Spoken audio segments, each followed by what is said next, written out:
Miss semuanya, selamat pagi nak. Bagaimana kabar kamu hari ini? Semua dalam keadaan sehat kan? Masih tetap semangat kan nak? Harus ya. Nah, sebelum memulai aktivitas hari ini, jangan lupa berdoa dulu ya nak. Mengucap syukur kepada Tuhan dan meminta kekuatan dari Tuhan untuk melakukan setiap aktivitas kita dalam satu hari ini. Nah, baiklah nak, hari ini kita sudah masuk pada tema kedua. Nah, kamu buka buku kamu tema kedua ya nak. Di sana ada judulnya Udara Bersih Bagi Kesehatan.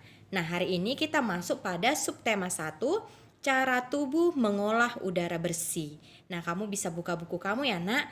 Nah, kita mulai dari pembelajaran pertama. Nah, sekarang nak, sebelum kita masuk ke sana, coba kamu lihat buku kamu halaman 1. Nah, sudah nak? Ya, ini dia. Oke, di sana ada gambar dan beberapa pertanyaan. Kita akan bahas sama-sama ya, nak. Nah, sudah kamu perhatikan? Iya. Yang pertama katanya, makhluk hidup apa sajakah yang kamu lihat pada gambar tersebut? Nah, coba. Katanya, adakah burung? Nah, coba kamu jawab, nak. Makhluk hidup apa saja yang kamu lihat pada gambar? Ada manusia, kambing, juga ada ayam, itik, ya nak? Oke, yang kedua, apa perbedaan semua makhluk hidup pada gambar itu? Nah, apa perbedaannya nak? Tentu saja berbeda ya nak, cara berjalannya berbeda, terus apa lagi? Jenis makanannya juga berbeda, tempat hidupnya, ya kan? Dan lain-lain. Kemudian pertanyaan yang ketiga, apa pula persamaannya? Nah, persamaannya juga ada, walaupun ada perbedaan, ada persamaan, yaitu sama-sama memerlukan makanan, sama-sama bernafas, sama-sama membutuhkan tempat tinggal, ya kan? Nah, kemudian yang keempat, apakah semua makhluk hidup itu membutuhkan oksigen? Ya, tentu saja ya nak, semua makhluk hidup membutuhkan oksigen. Yang kelima, bagaimana proses pengambilan oksigen oleh makhluk hidup? Nah, pengambilan oksigen oleh makhluk hidup itu nak berbeda-beda. Nanti kita akan pelajari di tema ini ya nak. Oke, kemudian yang keenam, apa yang harus kita lakukan supaya ketersediaan oksigen tetap terjaga katanya. Nah, oksigen itu nak berasal dari mana? Berasal dari alam ya nak, berasal dari tumbuh-tumbuhan. Maka apa yang harus kita lakukan?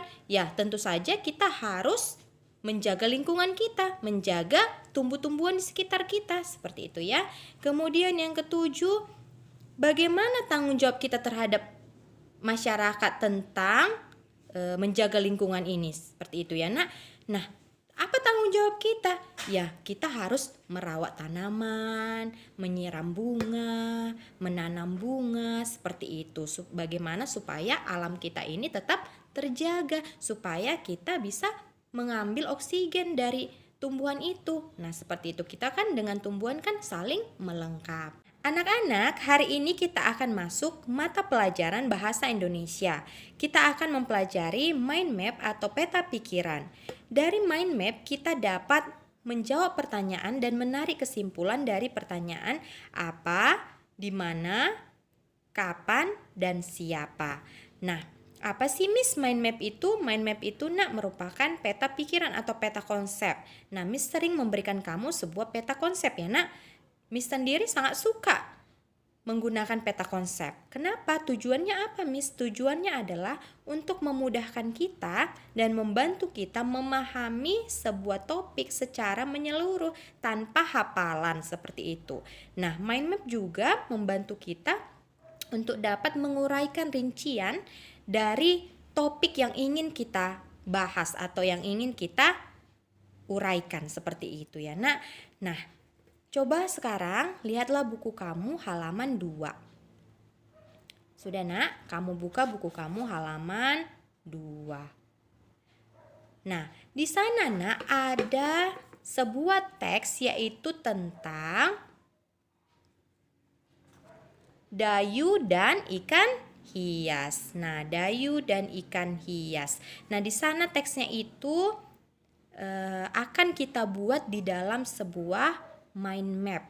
Nah, sebelumnya kita baca dulu ya nak teksnya ya. Dayu dan ikan hias. Dayu memelihara banyak ikan hias berjenis ikan mas koki. Ikan-ikan hias itu dipelihara dalam sebuah akuarium. Setiap hari Dayu memberi makan ikan-ikannya. Dayu juga rutin membersihkan akuarium lalu mengganti airnya dengan air bersih. Kegiatan itu ia lakukan seminggu sekali. Dayu senang melihat ikan-ikan di kolam akuarium berenang ke sana kemari. Dayu memperhatikan saat mulut ikan-ikan itu terbuka dan menutup.